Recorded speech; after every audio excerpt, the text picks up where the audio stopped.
I didn't Great. know if It's you done. wanted to do the introduction now, and I'll. Yeah. So Scott Foster is a research software engineer at Arizona State University School of Complex Adaptive Systems. He's focused on writing uncomplicated software. Among many other things, he works on ComSysNet, which is a science gateway aimed at helping an international network of researchers share and publish computational models for the study of social and ecological systems. Um, Scott's going to talk to us today about CodeMeticulous, a Python library that aims to provide pragmatic software metadata conversion. Thanks for being here, Scott. Thanks, Alan. Yeah, so I'd like to talk to you about a project I started that may be of some relevance to this group. So the name of it is CodeMeticulous, and it's still sort of a work in progress. I had started it mostly to serve my own needs as a developer of ComSys and the model library. Um, so I'll just give you a little bit of a background why I started it. So the ComSys model library for quite some time now has integrated CodeMeta as a way to distribute and just uh, as a good format to store submission metadata, software submission metadata in. Um, and I needed to do some upgrades to this system that sort of converts our internal metadata into CodeMeta, as well as add some conversions to other formats like DataCite, so we can mint DOIs and citation files submissions.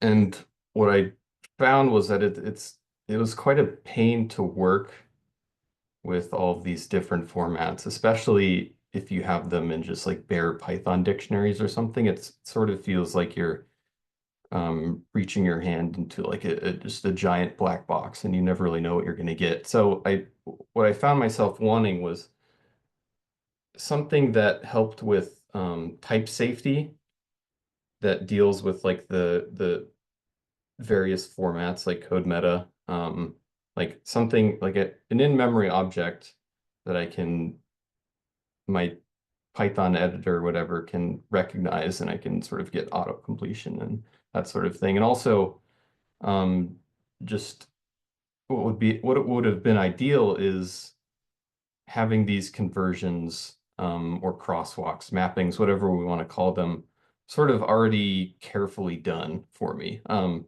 So I went searching for this, and while there's lots of solutions that exist out there, like I mean, this stuff is it already exists in things. A good example is Invenio RDM. So they have a lot of code that deals with like modeling these different schemas and then converting from one to another. And then there's a bunch of small projects that sort of deal with one conversion, maybe like CodeMeta to CFF or something like that. But I couldn't find any one unified project that I could easily take advantage of.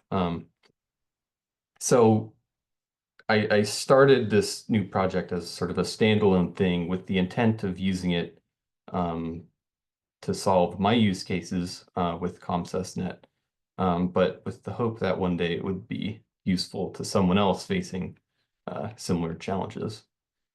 And another thing I wanted to try to address with this project was some of the, I guess, pain points that other people feel, maybe not necessarily developers of registries and repositories.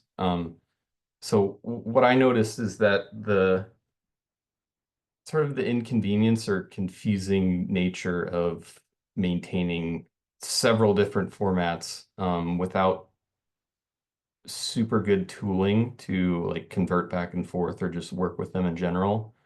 Um, it seemed like this was sort of hindering the adoption, especially of CodeMeta. And so here you can see from someone's repository, Plasma Pi, they've gotten rid of CodeMeta because it was just too much of a hassle to sort of deal with all of these different formats. So what did I actually build? So it's a Python library first and foremost, for developers of really anyone who's going to be working with these different formats, and starting with CodeMeta. So it's based off of Pydantic. And for those who don't know, Pydantic is it's like a data validation library for Python. So it lets you define schema models, and then you can type all of your properties and validate them, serialize them, so that sort of thing.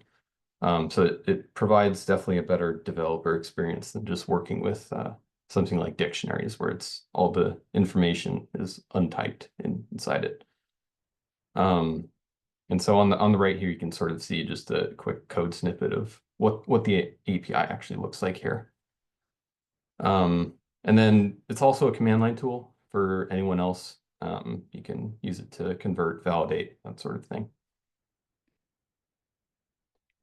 So besides the Pydantic models that it provides of representing CodeMeta, citation file format, etc., conversion is sort of the main focus here. So here you can see just sort of a visual of what it would look like if you were to convert. I think this is eight different formats that can be used to represent some form of software metadata.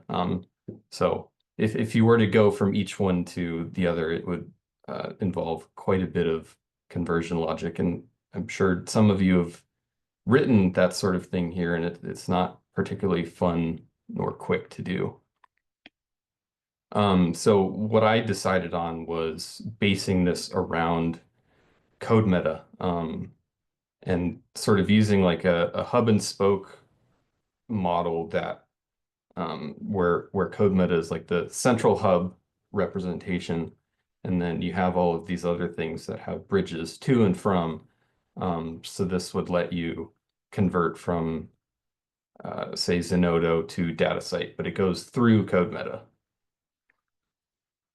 So one of the assumptions with doing it that way, and a potential issue, is whether CodeMeta or schema.org is expressive enough in order to not lose any information in the transformation. It's pretty expressive, but it is missing something. So the solution that I've come up with for now is to just um, use internally an extension of CodeMeta. So I just add on anything that I feel we need to um, in order to not lose information. Um, but it's important to note that I don't want to propose any new standards here. This is really just like an internal thing. Um, so some other challenges I've faced and will have to face as I continue to develop this, the just the complexity of mapping types to one another in like a traditional program. It gets very it can be very messy. So it just requires sort of a lot of time and effort to do these very carefully. Um, Another thing is that the project would need constant maintenance, given that these different formats are constantly being updated.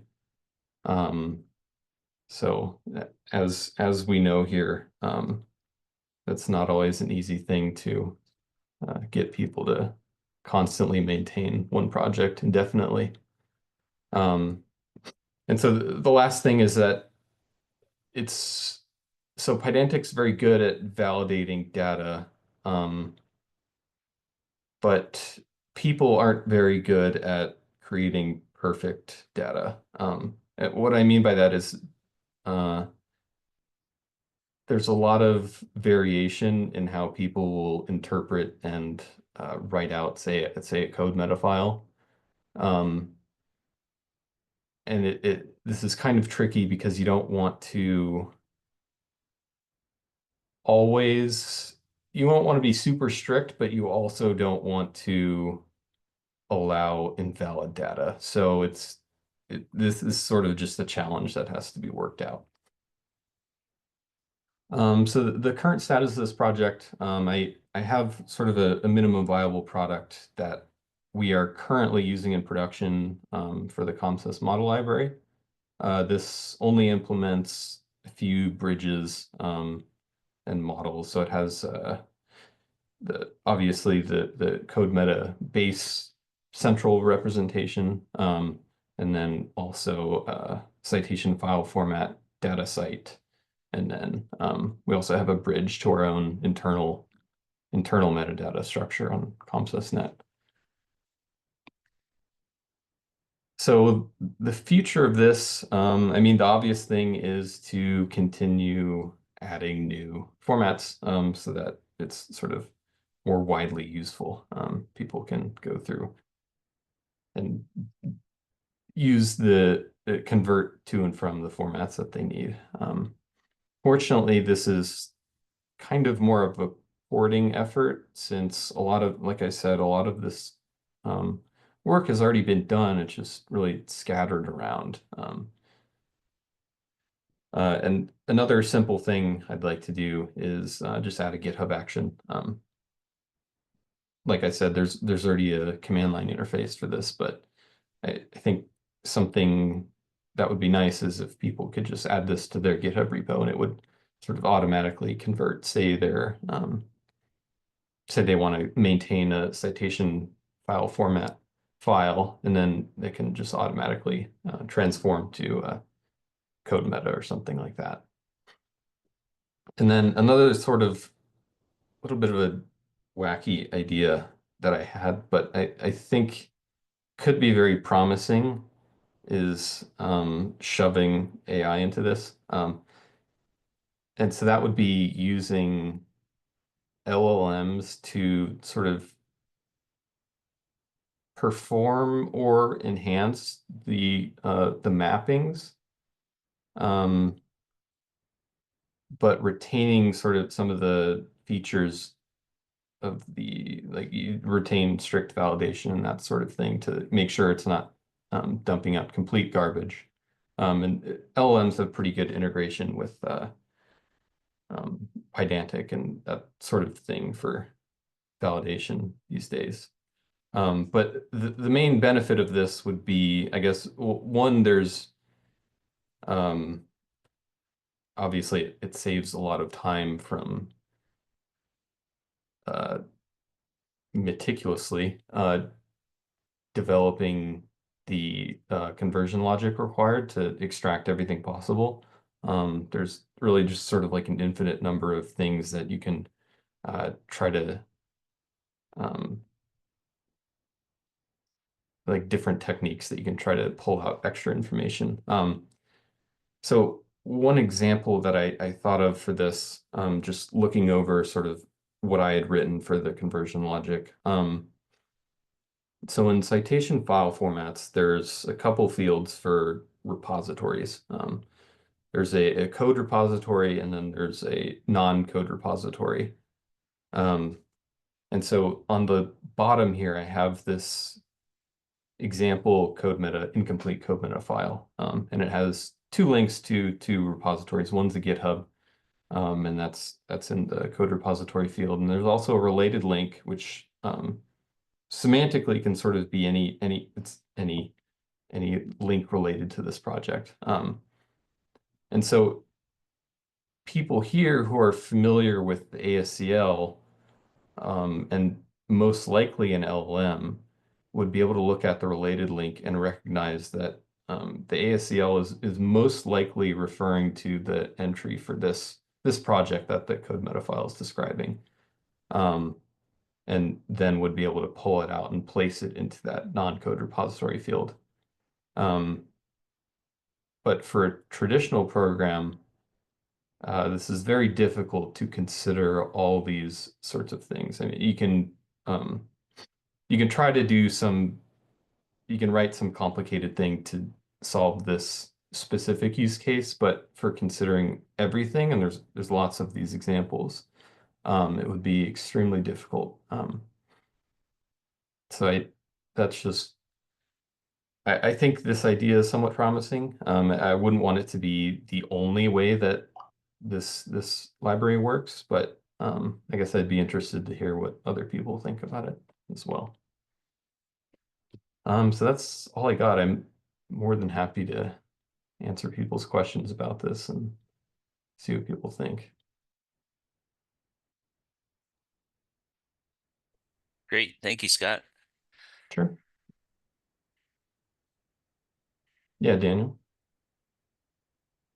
Well, I was just uploading, Applauding. but I th I can ask some Oh, sorry. questions. I can't I I can't distinguish yeah. between the class. I always do that. but Everybody has their well, hands up too.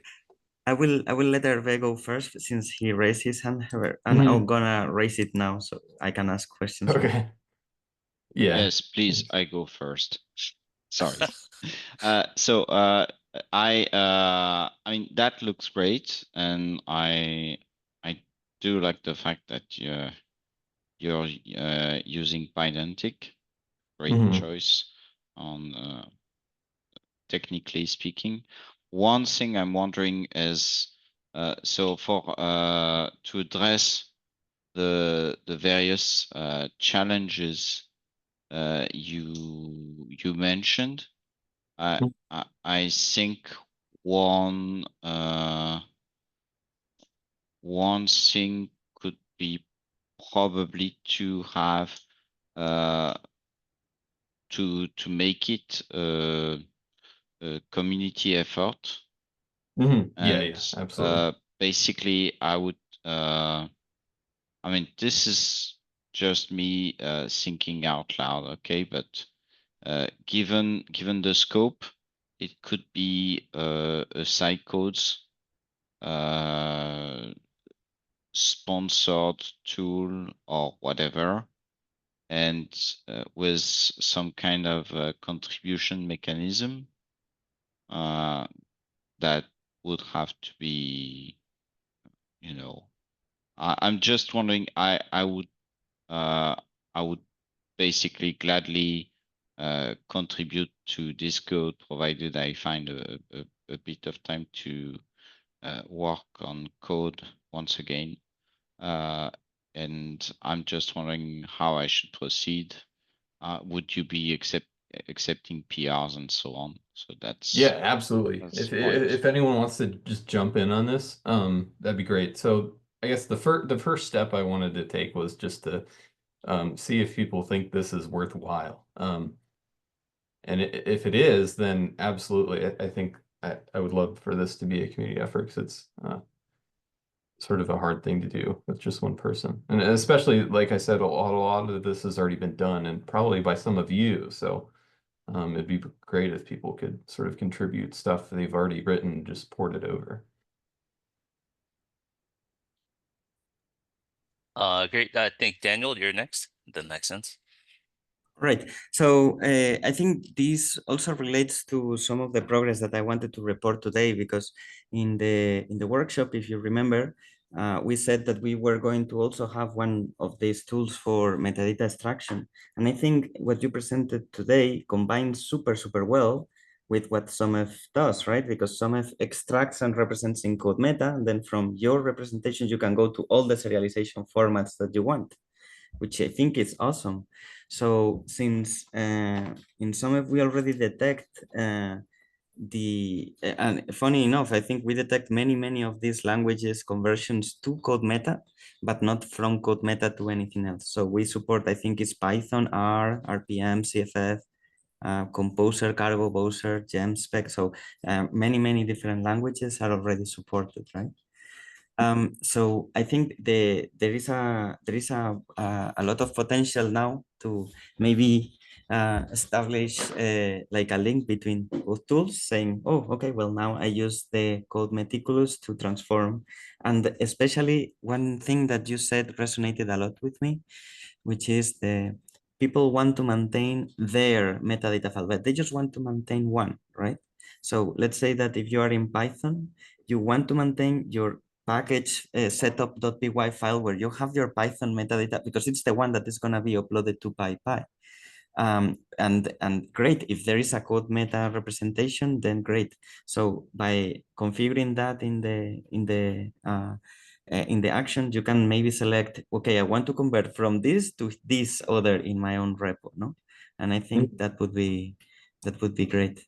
So finally, the thing about validation, I think it's interesting, but I also not very convinced that because sometimes when you're trying to validate data too much, you detect a lot of errors that the only thing they do is irritate people. Exactly.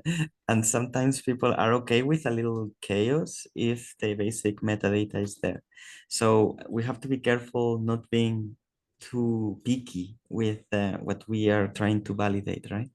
At the same time, it is true that if you add in a string your name and an email in parentheses, maybe that's it can be confusing when you're trying to extract this automatically, right? And it's like, okay, well, please make life easier. So I think that maybe instead what we can do is, as part of some of these community supported tools, we can provide some tools that provide some suggestions on how to improve current descriptions, right? So if you want to improve, maybe this is how to do it. But if you already provide some metadata and you don't want to change your ways, well, then at least we will detect that at least there is a field there. So thank you for the presentation. Very cool. I hope that we can integrate these two things together and we do not overlap on the things that we are doing. Yeah, absolutely. That's sort of the hope, is that it'll be used as more of like a low level thing in order to then help you as a developer of SumF to actually just work with these different formats. And the sort of validation thing, I agree that we shouldn't, it shouldn't be too strict. And sort of what I'm doing right now, like really the only provision I have in there now is that it'll make corrections for certain things.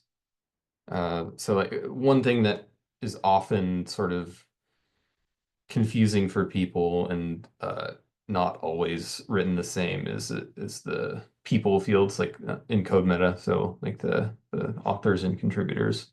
So there's I have quite a bit of like correction in order to put things without losing any information, just putting things into more of a what appears to me to be the standard or recommended format. But I think there should be multiple different options here. Like you should be able to have strict validation. You should be able to have some level of automatic correction or suggestion, and you should be able to just put in whatever you want and work with it, ideally. But thank you, Daniel. Yeah, I think this is exactly why we wanted to have set this presentation up, so we could see if there's any synergies between this and SOMIF Core. So I'm glad you think that's possible, Daniel.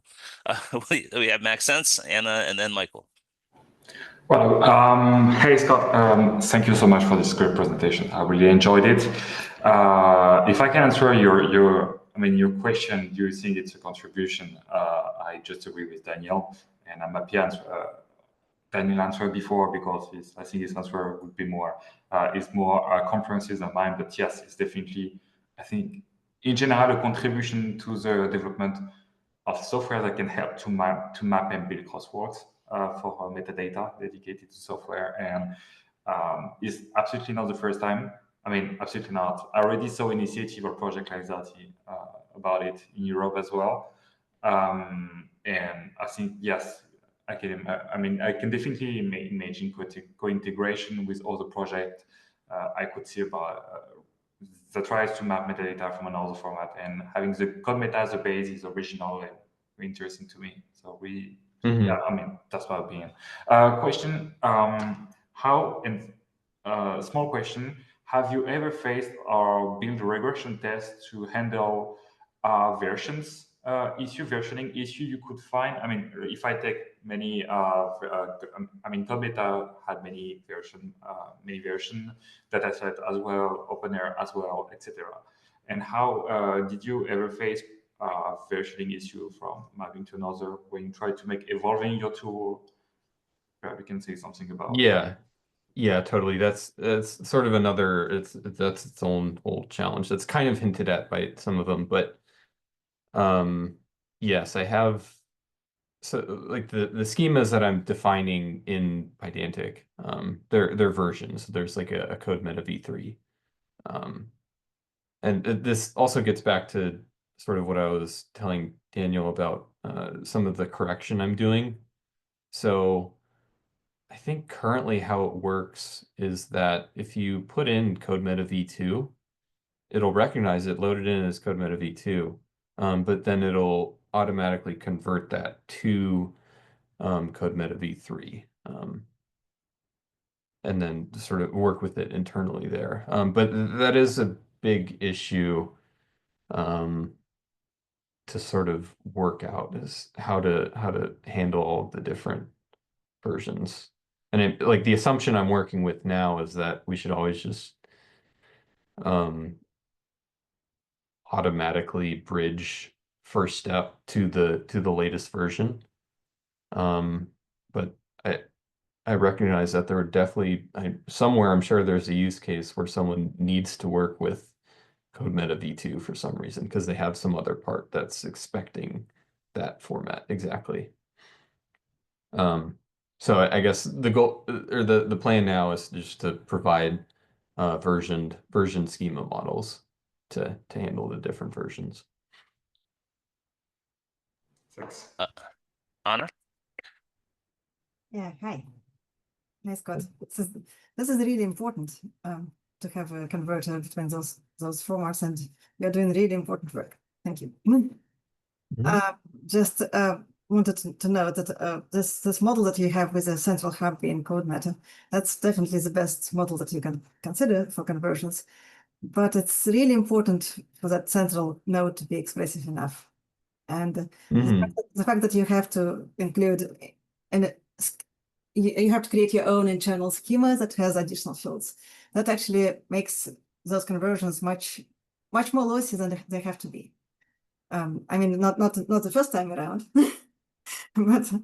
but I guess what I'm saying is it's really important for the arrows going into CodeMeta to be lossless. And I don't know. I don't know if that's. I mean, I would say not everything needs to be. I mean, it's not always going to be possible. Let's put it this way. Zenodo has lots of internal metadata that's only specific to Zenodo, and CodeMeta doesn't express that information.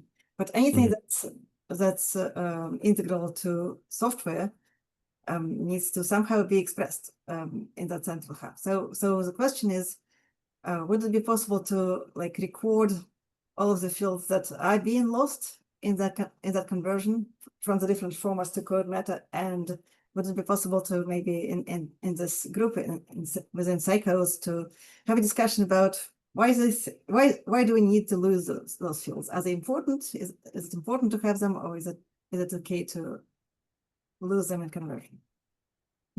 Right. Yeah. So my thinking was you do that sort of thing where you try to pick out like what things you would possibly be losing, and then try to figure out some way to add them into this like internal extension, so that you don't actually lose them. With the state with where we are now, there's not that many things being lost, or with the potential to be lost, just because I haven't added that many different data formats yet. But yeah, absolutely, that is something to carefully look at. So I guess what I'm saying is you lose them though. If you don't lose them if all you use a converter for is to go through the central hub. So if can you go back to your slide with the central hub? Yeah. Well, this one, yeah. So if all you do is say going from Zenodo to DataSite, and you have your internal schema that extends CodeMeta, then you don't lose information because you you have that internally stored and then translated to dataset. However, if your final destination is CodeMeta, and CodeMeta is not expressive enough, then you lose information.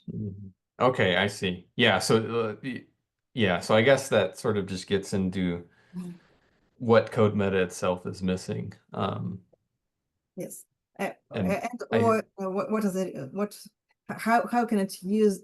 How can the current CodeMeta be used more expressively? That would be another way to look Right. at it. And if you are extending it in some way, doing it in like a standard way that we can use downstream, and that all this is partly tied with this like harmonization effort, I think, that we want to harmonize how all of our registries and repositories are emitting CodeMeta.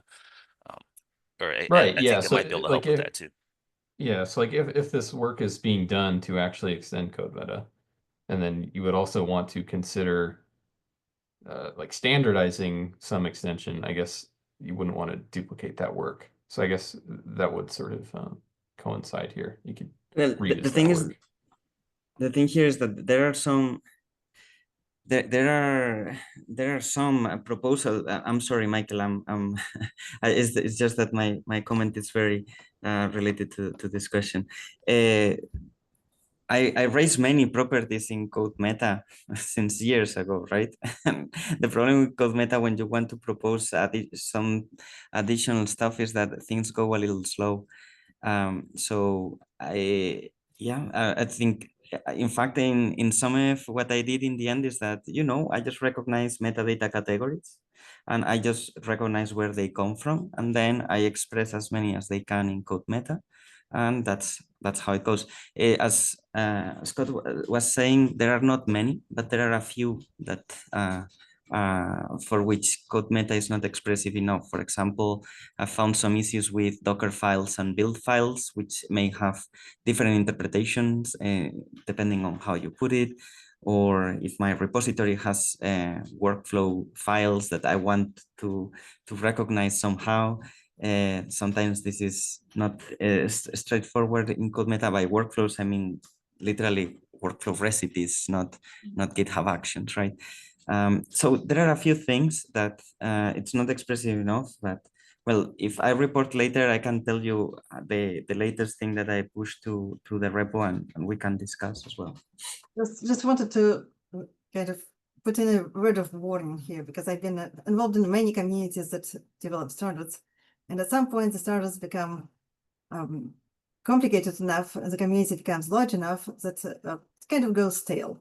Things that really need to be included or modified don't ever happen. Things go so slow that the community just isn't able to do what they need to do with that standard. And I just hope that doesn't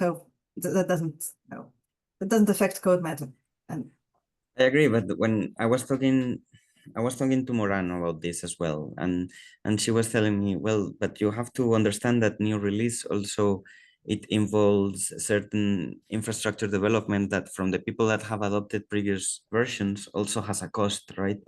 So my comment to her was exactly what you said, that if we are too slow, then people will end up abandoning this because we are not moving at the right speed. But her point was a little bit more conservative in the sense that if things go too fast, then there are no reliable versions. So maybe we can have this discussion as well in a separate meeting, or have Moran also present her more conservative point of view here. We have 2 releases of CodeMeta scheduled. One that is not has not breaking changes, which will be in June, and another one which will have some breaking changes and will be in September. So there are some steps going ahead. That's wonderful. I agree that any breaking changes need to be carefully discussed with the community, because that requires work on anybody who's used the previous version. Everybody who has software developed to work with previous versions of CodeMeta will have to do something about it. But if the non-breaking changes should be really straightforward, and especially this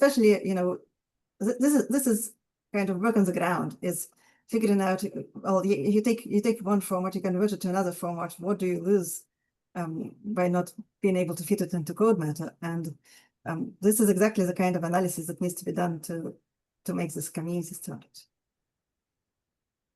So anything that isn't breaking a previous version, that it needs to be straightforward to add, because otherwise, the format is just not expressive enough for people to use. Mhm. Or if we put something in like the additional property junk drawer, we do it in a standardized way. Michael, sorry for the long wait. Yeah, so it was more a matter of to Scott. Have you come across Somacy, which is for syncing, specifically for syncing metadata, software metadata sync? It's a specific tool for that. It's created by Helps and similar. It syncs between Python projects, JavaScript projects, Julia projects, Fortran, Java, MuckDocs, and Rust. It's not got quite the same focus on things like Zenodo and DataSite and things, but it does include things like citation CFF and CodeMeta JSON files. So I was just wondering if you come across that, and if you have, what the relationship was. If you haven't, I've got a link ready to go. I don't think okay, you haven't linked come it across here. Okay, thank you. I'll check it out. I don't think I've actually come across this one in particular. Yeah, it's an interesting one. It to my mind, it looks like it's got a very similar sort of set of goals in terms of the things that you can do with it. I try Not to quite use the this. same, not quite the same, but similar goals. I spent we spent half a little bit of time trying to integrate this tool, and it seems to work, but transforms everything into the Somacy format. So it forces you to use a new metadata file. And what is, so I wanted to use this for detecting, for automatically detecting all the things between the different formats, but you have, so it only goes from Somacy format to other formats. That's what Yeah, I it noticed does. that. My And impression was that the architecture for CodeMeticulous looks more like what I would expect to be the case of converting into a common format and then back into things, much like things like Pandoc do, which is particularly useful. So yeah.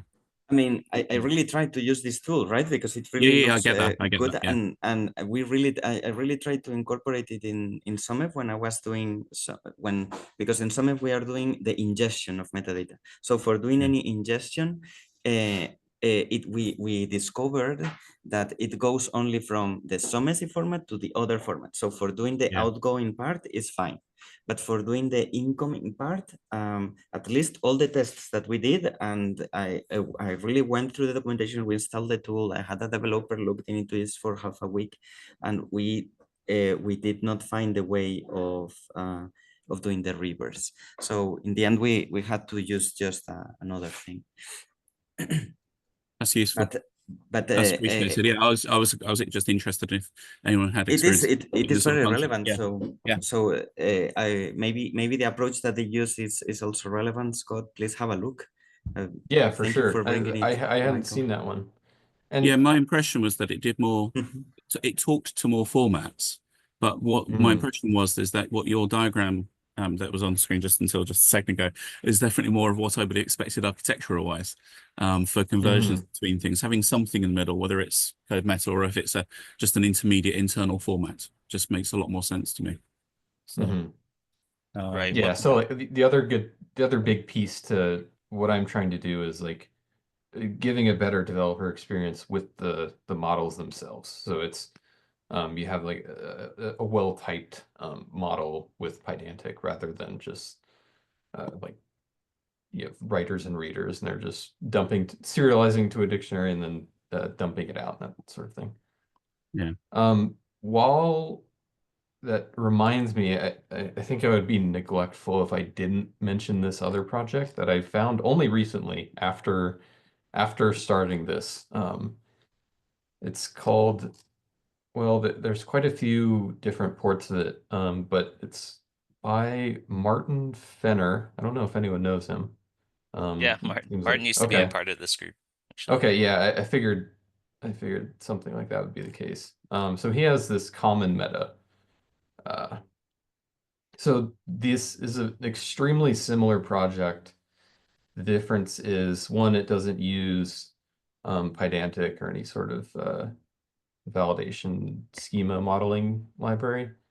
And it uses CodeMeta as the the central representation.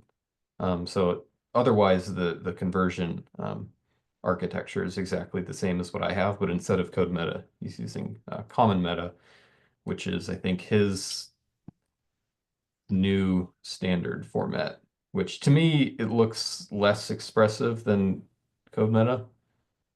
So that would probably be my primary issue with that. But other than that, he's done a lot more work than I have, and this seems to have quite a bit of coverage. Yeah, is the issue that, I mean, this is for like all scholarly information, not focused on research software.